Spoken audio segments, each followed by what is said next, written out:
Bonjour à tous, je vous propose de corriger en vidéo le partiel qui a été posé en 2024 à l'Université de Poitiers pour les L de maths et qui concerne le module intégration. Premier exercice de ce contrôle, calculer cette intégrale. Bon, là, j'anticipe qu'il faut regarder si l'intégrale n'est pas impropre, c'est ça qu'on va rédiger vite fait. Et puis là, j'ai une fraction avec du sin et du cos, je sais qu'il y a un changement de variable et que je le trouverai soit avec les règles de Bioch, soit au pire en posant tan x sur 2. Ici, on me parle d'une certaine fonction f, montrée, on a l'impression que c'est déconnecté de la question A, donc c'est pas la peine de rentrer profondément dans cette question. J'essaye toujours d'avoir un petit peu d'avance pour voir si la question B peut aider la question A. Mais là, mon instinct me dit que non. En déduire, bon ben voilà. Il y aura probablement, on utilisera A et B pour avoir C. Et donc c'est parti. Pour cette intégrale, je propose de déclarer l'intégrande, cette fonction-là. Et je propose de déclarer aussi l'intégrale, lui donner un nom court, ce sera plus pratique pour rédiger. Ça peut donner quelque chose de ce type-là. G de x l'intégrante, je ne prends pas f puisque j'ai vu à la question B qu'il y avait f, pas la peine de trop mélanger. Ici, rappelez-vous que la variable d'une intégrale c'est muet. Donc là, une fois que vous aurez calculé cet objet, il n'y aura pas x à la fin. Il y aura vraiment un nombre, d'où le choix du nom i. Il ne faut surtout pas baptiser cet objet f de x. Ça montrerait déjà que vous n'avez pas compris ce qu'est une intégrale avec la notion de variable muette. Qu'est-ce qu'on observe? Eh bien, on observe que 1 plus cos carré x, ça ne pourra pas s'annuler. Donc, il n'y a aucun problème de définition sur le segment 0π, l'intégrale n'est pas impropre. Et ça, on va l'écrire. Ça peut donner quelque chose comme ça? J'observe que le dénominateur ne pourra pas s'annuler sur 0π. Alors, c'est vrai aussi sur R, hein, mais moi, je me contente du segment donné par les bornes. C'est ce qu'il faut faire quand vous observez une intégrale. Donc, votre fonction, elle est définie continue sur 0π, ça veut dire que l'intégrale se calcule en primitivant, et donc votre intégrale n'est pas impropre. Ensuite, on sait qu'on va faire un changement de variable. Il peut s'intuiter. Là, vous avez sin x dx, et ça, c'est le d de cos x au signe près. C'est pour ça qu'on va avoir envie de poser t égale cos x, parce que ça fabrique l'élément différentiel dt au signe près.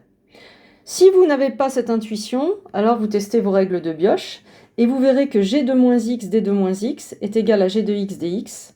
Et donc, on va calculer i avec le changement de variable t égale cos x. Et donc, ça va donner quelque chose comme ça. Vous posez votre changement de variable, vous calculez le petit élément différentiel, on récupère le moins sin x dx que je vous avais fait observer ici. Et vous n'oubliez pas que comme c'est une intégrale, il faut absolument changer les bornes. Donc avec x égale à 0, votre nouvelle variable t, elle vaudra 1. Et avec x égale pi, votre nouvelle variable t, elle vaudra moins 1. Et donc, vous récupérez que i, c'est l'intégrale avec les nouvelles bornes positionnées vraiment aux emplacements précédents. C'est-à-dire qu'avant, il y avait 0 en bas, maintenant il y a 1, on met 1 en bas, et là on met moins 1 en haut. Et là, vous avez le sin x dx en rouge, c'est moins dt.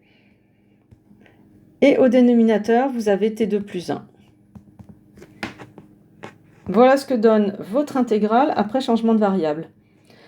Le moins ici, vous pouvez l'utiliser pour remettre les bornes dans le bon sens. C'est plus joli. Intégrale de moins 1 de 1 sur 1 plus t2 dt. Et ici, ça fait partie de nos gammes, c'est arctan t. En primitive. Je vous rappelle qu'il n'y a pas de constante quand on fait une intégrale. Et donc, on récupère, après le crochet, arctan 1 moins arctan moins 1. Et vous devez connaître vos valeurs de arctan. Ça, c'est pi sur 4. Et là, c'est moins pi sur 4. Arctan, elle est impaire. Et donc, vous récupérez pi sur 2. C'est votre intégrale i. Et évidemment, il n'y a pas de constante, il n'y a pas de x. Un résultat où il y aurait x à la fin et une constante serait absurde. C'est grossièrement faux. Vous seriez sévèrement sanctionné. Pour la deuxième question, il y a une variable a strictement positive qui est figée. F est continue. Il y avait une erreur ici dans l'énoncé. Hein. Elle n'est pas seulement intégrable, elle est continue sur 0a. Et elle vérifie de plus f de 1 moins x égale f de x. Montrée à l'aide d'un changement de variable. Alors, Ici, on n'a rien d'usuel, il faut donc avoir cette intuition du changement de variable. Qu'est-ce que ça peut faire un changement de variable? Dans une intégrale, ça change les bornes. Donc si par exemple là, on me disait de passer par changement de variable de 0 à 0 à moins a, et j'aurais posé le changement de variable t égale moins x, parce qu'en mettant t égale moins x, ça aurait changé mes bornes. Sauf que ce n'est pas le cas ici, vos bornes ne changent pas. Donc l'intuition du changement de variable, il ne viendra pas en observant les bornes. Le changement de variable, qu'est-ce qu'il fait d'autre? Il change la variable x dans f, et donc là, vous voyez qu'il y a une info sur f. Si à l'intérieur de f, il n'y a pas x, mais a moins x, en fait, on revient au point de départ. Et donc c'est ça qui va donner l'intuition du changement de variable. Vous allez faire un changement de variable, t égale a moins x, pour exploiter cette particularité de f. Je vais baptiser mes intégrales. Alors vous voyez ici, la variable x d'intégration est muette. Par contre, le a, comme il est placé en borne, lui, et puis qu'il a été déclaré avant, lui, il va vraiment survivre en intégrant. Donc ça, typiquement, vous pouvez l'appeler j de a, cette intégrale, parce que c'est vraiment quelque chose où, a priori, on s'attend à ce que le résultat final dépende de a. Et donc ça va donner quelque chose comme ça, soit positif, soit j de a égale ça. Et donc on a dit, on va faire le changement de variable, t égale a moins x, c'est affine, donc c'est légitime. Donc on pose notre changement de variable, il est affine, c'est ce qui fait qu'on est sûr de pouvoir le faire, ça fait partie des changements de variable usuels. dt, puisque la variable d'intégration c'est x, on dérive cette formule par rapport à x. Donc a c'est une constante, elle a été déclarée ici. À la dérivation ça fait 0, et le moins x donne moins 1. Donc dt c'est moins dx. Au lieu de x égale à 0, au niveau bas de l'intégrale, vous aurez t égale a moins 0, c'est-à-dire a. Et au lieu de x égale a, vous aurez t égale a moins a égale à 0. Et donc, j de a, ça fait quoi? Ça fait l'intégrale de a à 0. Il faut que je remplace x par t. C'est facile. Avec t égale à moins x, si je change les emplacements, x c'est a moins t. Donc là, je mets a moins t, qui est déduit, je répète, du vice-versa ici. Et puis, au lieu de f de x, j'ai f de a moins t. Pareil. Et là, au lieu de dx, j'ai moins dt. Donc, je mets un moins ici et dt. Ce moins, je m'en sers pour remettre les bornes dans le bon sens. Moins intégrale de a à 0, c'est intégrale de 0 à a. J'ai a moins t. Et puis là, f de a moins t. Vous voyez ici, comme f de a moins x égale f de x pour tout x n'est pas figé. Eh bien ça, vous pouvez aussi dire que f de a moins t égale f de t pour tout t de 0 à. C'est muet en fait dans la phrase à cause du pour tout. Donc f de a moins x égale f de x pour tout x, du coup f de a moins t égale f de t pour tout t. Et donc c'est parti. F de t dt. Maintenant, je vais distribuer ici a moins t fois f de t. Donc, je récupère intégrale de 0 à a de a f de t dt, moins intégrale de 0 à a de t f de t dt. Mais, vous êtes dans une intégrale. Donc, la variable d'intégration, elle est muette. Ça veut dire qu'ici, si vous le souhaitez, c'est comme si vous aviez écrit intégrale de 0 à de x f de x dx. C'est la même chose. C'est pas comme un changement de variable dans une primitive. Là, on ne revient pas à la variable x d'avant. Vous voyez, c'est muet, on remplace. Et donc, en fait, ça, c'est j de a.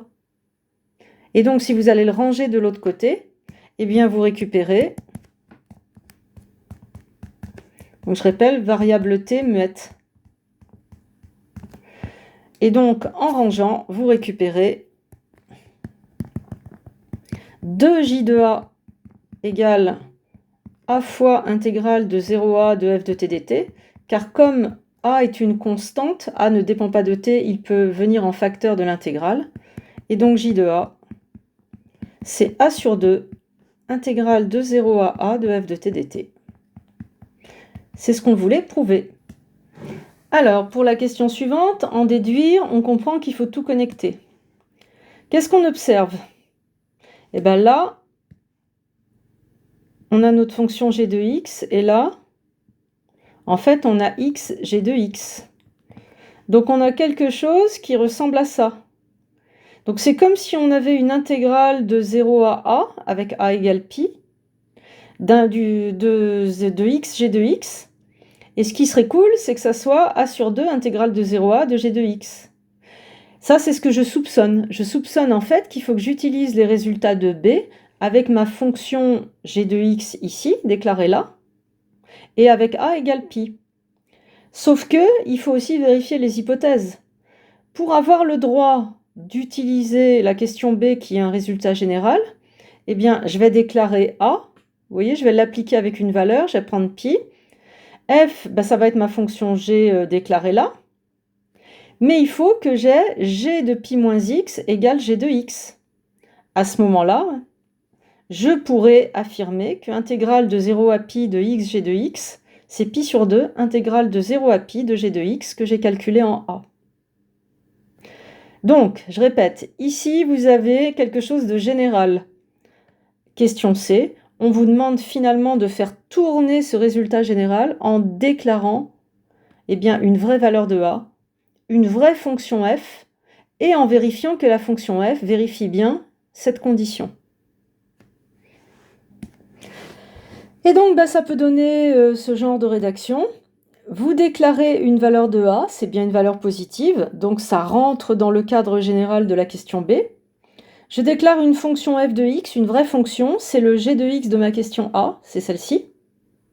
Et j'observe que sur 0a, c'est-à-dire 0pi, avec mes déclarations de variables, f de a moins x, c'est-à-dire f de pi moins x, eh bien ça fait cette formule. Sin pi moins x est égal à sin x, cos pi moins x c'est moins cos x, mais il y a un carré, et donc vous récupérez f de x. Donc on peut utiliser le résultat général de la question B.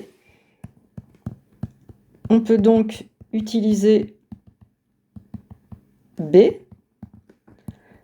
et donc l'intégrale de 0 à pi de x f de x dx, c'est a sur 2, c'est-à-dire pi sur 2, intégrale de 0 à pi de f de x dx.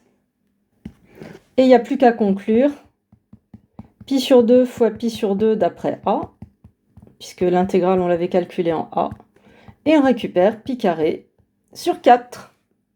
Dans la prochaine vidéo, je vous propose la correction de l'exercice 2 du même contrôle.